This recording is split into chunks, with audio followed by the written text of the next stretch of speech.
ಹಾಗಾದ್ರೆ ಇದನ್ನ ಎಲ್ಲ ನಡ್ಸ್ಕೊಂಡು ಹೋಗೋರು ನಮ್ಮ ಬಾಸ್ ಅವರು. ಈಗ ಒಂದು ಗ್ರೂಪ್ ನಡ್ಸ್ಬೇಕಾದ್ರೆ ಕಷ್ಟ ತುಂಬಾ ಇರುತ್ತೆ, ಅದ್ರಲ್ಲೂ ಒಂದ್ ಕಡೆ ಹೋಗೋದು. ಅದೇ ಹಾಗಾದ್ರೆ ಇದನ್ನೆಲ್ಲ ನಡೆಸ್ತಾ ಇರೋದು ಶರತನವರು. ಅವ್ರ ಬಗ್ಗೆ ಏನ್ ಹೇಳಲಿಕ್ಕೆ ಇಷ್ಟಪಡ್ತೀರಿ? ಏನಾದ್ರು ಹೇಳಲಿಕ್ಕಿದೆ ಅವ್ರಿಗೆ? Decent person. ಅವರೇ ಬಂದು ಮಾತಾಡ್ಲಿಕ್ಕೆ ಕುಂತ್ರೆ ಪ್ರಾಯಶಃ ಯಾರು ಅಂದ್ರೆ ಅವ್ರಿಗೆ ಕೊಡೋದಿಲ್ಲ ಅಂತ ಹೇಳಕ್ ಆಗೋದಿಲ್ಲ. ಅವರ ಕಮ್ಯುನಿಕೇಶನ್ ನಾಲೆಡ್ಜ್, ಅವರಿಗೆ ಎಕ್ಸ್ಪೀರಿಯನ್ಸ್ಗಳು ನಾನು ಈ ಕಡೆ ನೋಡಿದಾಗ ಮತ್ತೆ ಅವರ ನಡವಳಿಕೆ ತುಂಬಾ ಖುಷಿ ಕೊಟ್ಟಿದೆ ನನಗೆ. ಹಾಗಾಗಿ ನಾನು ಆ ವಿಷಯದಲ್ಲಿ ಅವ್ರಿಗೆ 10 ಮಾರ್ಕ್ಸ್ ಕೊಡ್ತೇನೆ. ಶರತ್ ಅವರಿಗೆ ನೀವು 10 ಶ್ರಮ ಪಟ್ಟು ಒಂದು ಟೀಮ್ ನ ಬೆಳೆಸ್ಕೊಂಡು ಹೋಗ್ಬೇಕಂದ್ರೆ ತುಂಬಾ ಕಷ್ಟ. ಆ ಟೀಮ್ ನ ಬೆಳೆಸ್ಕೊಂಡು ಹೋಗ್ತಾ ಇರೋದು ನಮ್ ಶರತ್ ಬಾಸ್ ಅವರು. ಅವ್ರಿಗೆ ಏನ್ ಹೇಳಲಿಕ್ಕೆ ಇಷ್ಟಪಡ್ತೀರಾ? ಅವ್ರ ಬಗ್ಗೆ ಏನಾದ್ರು ಹೇಳಿಕ್ಕಿದೆ? ಕೆಲಸ ಮಾಡಬೇಕು, ತೋಟದ ಬಗ್ಗೆ ಮತ್ತೆ ಬೆಳೆಗಾರರಿಗೆ ಒಳ್ಳೆ ಕೆಲಸ ಮಾಡಿಕೊಡ್ಬೇಕು, ಅವ್ರಿಗೆ ಅನುಕೂಲ ಮಾಡ್ಕೊಡ್ಬೇಕು ಅನ್ನೋ ಭಾವನೆ ಬಹಳ ಇದೆ ಅವರಿಗೆ. ಚೆನ್ನಾಗಿ ಕೆಲಸ ಮಾಡ್ತಾರೆ, ಹೇಳಿ ಟೈಮಿಗೆ ಬರ್ತಾರೆ. ಇಲ್ಲ ಅಕಸ್ಮಾತ್ ಒಂದ್ ದಿವಸ ತೊಂದರೆ ಆದ್ರೆ ಮತ್ತೆ ಫೋನ್ ಮಾಡಿ ತಿಳಿಸ್ತಾರೆ.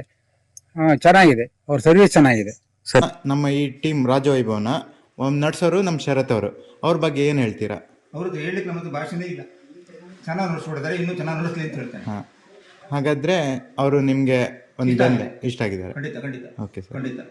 Thank you sir. ಈ ಟೀಮ್ನ ಒಂದು ನಡ್ಸ್ಕೊಂಡು ಹೋಗ್ತಾರೋ ನಮ್ಮ ಶರತ್ ಅವರು. ಅವ್ರಿಗೆ ಏನು ಹೇಳಲಿಕ್ಕೆ ಇಷ್ಟಪಡ್ತೀರಾ?